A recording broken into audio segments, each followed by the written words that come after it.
Olá, meu nome é Dana Elis Francisco e hoje estou aqui para apresentar meu trabalho de conclusão de curso em Engenharia Mecânica, que tem o título Influência da técnica de deposição nas propriedades de filmes DLC depositados em ligas de titânio. Meu orientador é o professor Ricardo Torres e meu co-orientador é o professor Paulo Soares.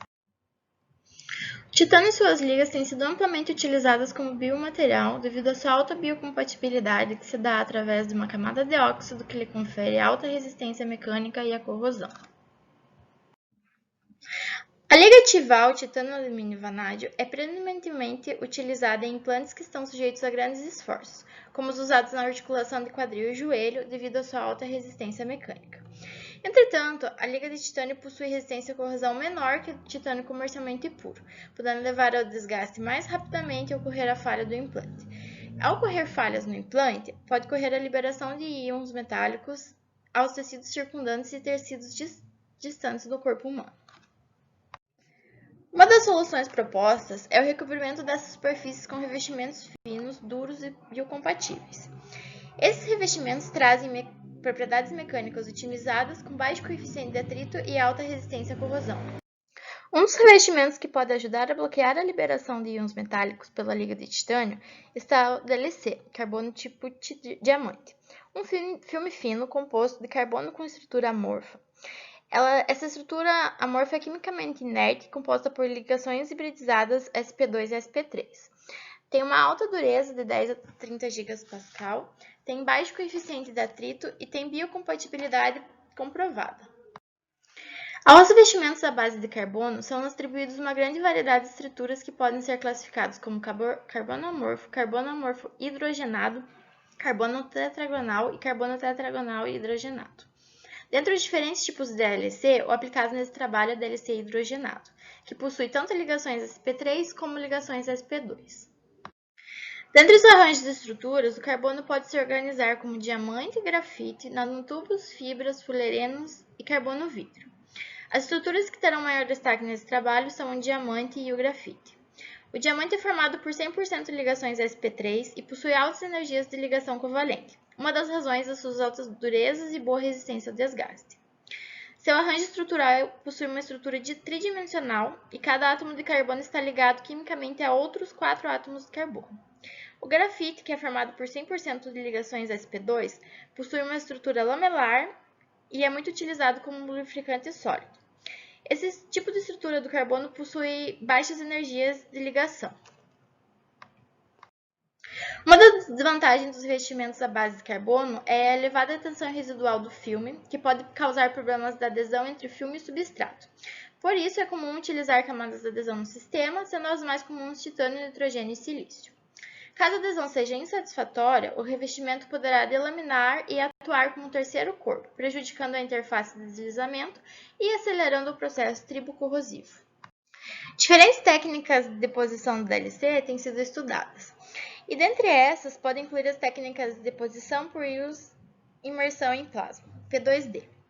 O processo P2D é realizado em uma câmara a vácuo, a pressão de base é aproximadamente de 10,5 torr e as amostras podem ser limpas com a introdução de argônio, nitrogênio ou hidrogênio. O plasma é gerado na câmara através da introdução de um gás que faz com que os íons e elétrons se colidam e gerem o plasma.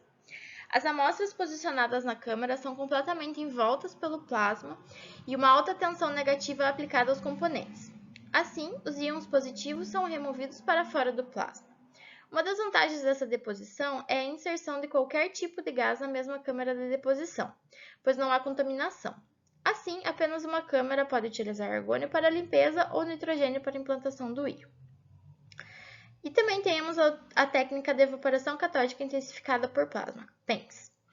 A técnica TENS tem um filamento de tungstênio presente dentro da câmara e ele é aquecido por uma fonte de alimentação AC, que realiza a geração de elétrons que colidem com a parede da câmara e devido à presença do gás, o plasma é gerado. As vantagens de se usar um filamento gerador de plasma é que o plasma pode se formar em toda a câmara de vácuo e uma alta intensidade de corrente pode ser obtida, chegando a valores 25 vezes maior que no sistema convencional. Temos também a técnica High-Pins, High Power Impulse Magnetron Sputter. O High-Pins é basicamente uma alta potência aplicada a um alvo magnetizado e impulsos polares com baixa frequência de repetição. O plasma gerado no high-pins propicia altas taxas de ionização, mas como consequência disso, tem-se baixas taxas de deposição. Então, o objetivo desse trabalho é avaliar o efeito das diferentes técnicas de deposição e da camada de adesão nas propriedades dos filmes DLC sobre Tival. A metodologia do trabalho se deu primeiro pela preparação das amostras, lixamento e polimento. Depois foi realizada a deposição dos revestimentos, primeiro por high-pins e por pins mais P2D. Por terceiro, foi feita a caracterização das propriedades microestruturais e propriedades mecânicas. Amostras de Tival de 12,5 mm de diâmetro foram depositadas com revestimento DLC. O primeiro revestimento foi depositado pela técnica high-pins com uma camada de adesão de titânio. O segundo grupo foi depositado pela técnica pins mais P2D com camada de adesão de titânio e nitreto de titânio, enquanto o terceiro grupo contém um revestimento depositado pela mesma técnica com uma camada de adesão de apenas titânio. As amostras então foram nomeadas levando em consideração o processo de deposição e os elementos na camada de adesão.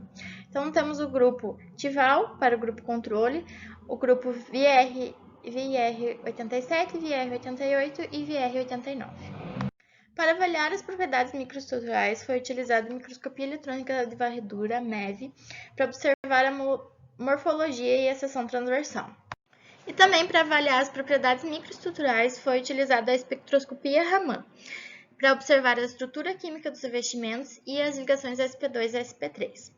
É uma técnica que utiliza um laser, uma fonte de laser, que ao atingir um objeto é espalhado por ele, gerando a luz da mesma energia ou de energia diferente da incidente.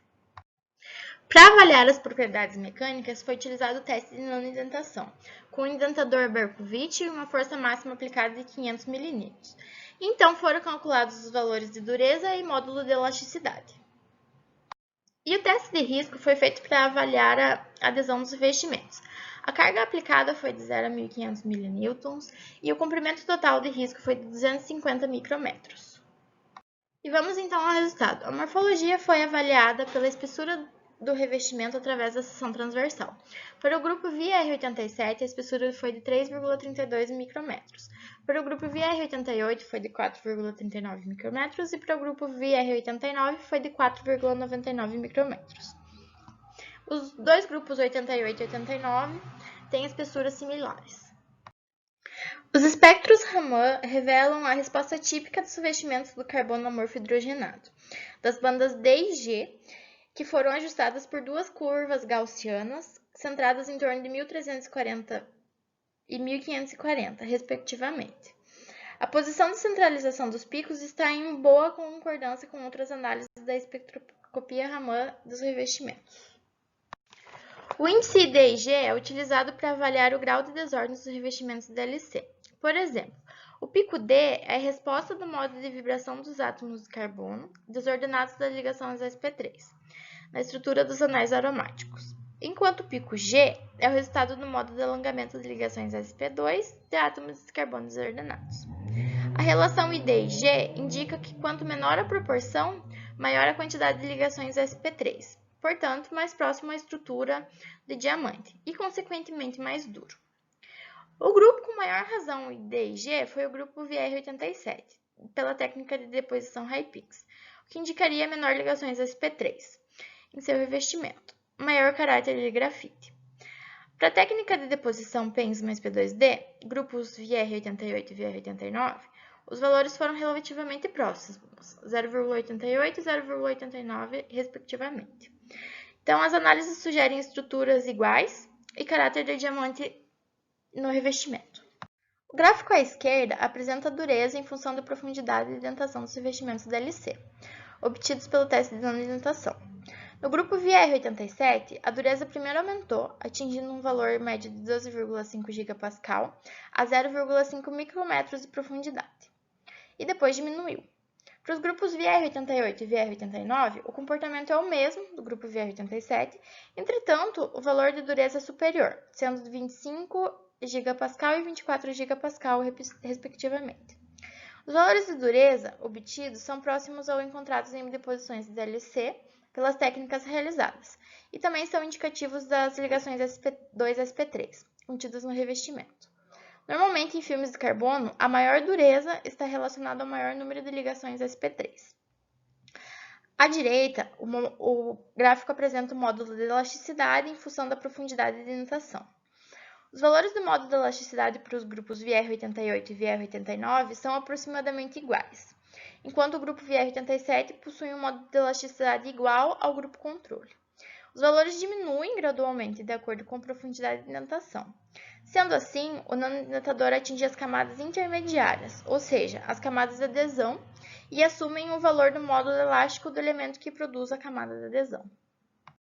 A adesão dos revestimentos DLC foi examinada por um teste de risco que pode avaliar quantitativamente a força de adesão em revestimentos duros. É possível observar nas figuras o teste de risco para os 3 grupos com revestimento DLC. Para cada grupo, o teste foi realizado com uma carga superior ao anterior. Para o grupo VR87 foi realizado com uma carga de 750 mN, para o grupo VR88 com 1000 mN e para o grupo VR89 com 1500 mN. Também é possível calcular a carga crítica de acordo com a distância em que o substrato foi exposto, uma vez que a carga é aplicada com um aumento constante, como é demonstrado no gráfico à direita. As cargas críticas foram calculadas e para o grupo VR87 foi 495,62, para o grupo VR88 foi 498,08 e para o grupo VR89 foi 901,96. Isso demonstra que mesmo aplicando uma carga maior para o grupo VR88, a carga crítica para a exposição do substrato é muito próxima do grupo VR87. Então, assim, eles têm adesão similar. Enquanto o grupo VR89 precisa de uma carga muito maior para a exposição do substrato. Ou seja, ele possui uma melhor adesão. Para os grupos VR88 e VR89, que foram depositados pela mesma técnica, que é o PENS mais P2D, a adição do nitreto de titânio diminuiu a adesão do revestimento, provavelmente por ser um filme com maior dureza, portanto mais frágil. A maior proporção de ligações sp3 foi da técnica PENS mais P2D, para os 2 grupos. Os valores de dureza e o módulo de elasticidade apresentados também foram maiores para os grupos que foram revestidos pela técnica de PENS mais P2D, indicando maiores ligações sp3, ou seja, uma estrutura mais parecida com diamante. O grupo revestido com a técnica PENS mais P2D com camada de adesão de apenas titânio foi o grupo que apresentou maior adesão do revestimento DLC. Então, a técnica de deposição, o tamanho da camada de revestimento, elementos da camada de adesão, ligações SP2 e SP3 combinados afetam os valores das propriedades mecânicas apresentados pelos revestimentos. Portanto, o processo de revestimento DLC através da técnica PENS mais P2D, sem a adição de nitreto de titânio, possui maior dureza e maior adesão do revestimento.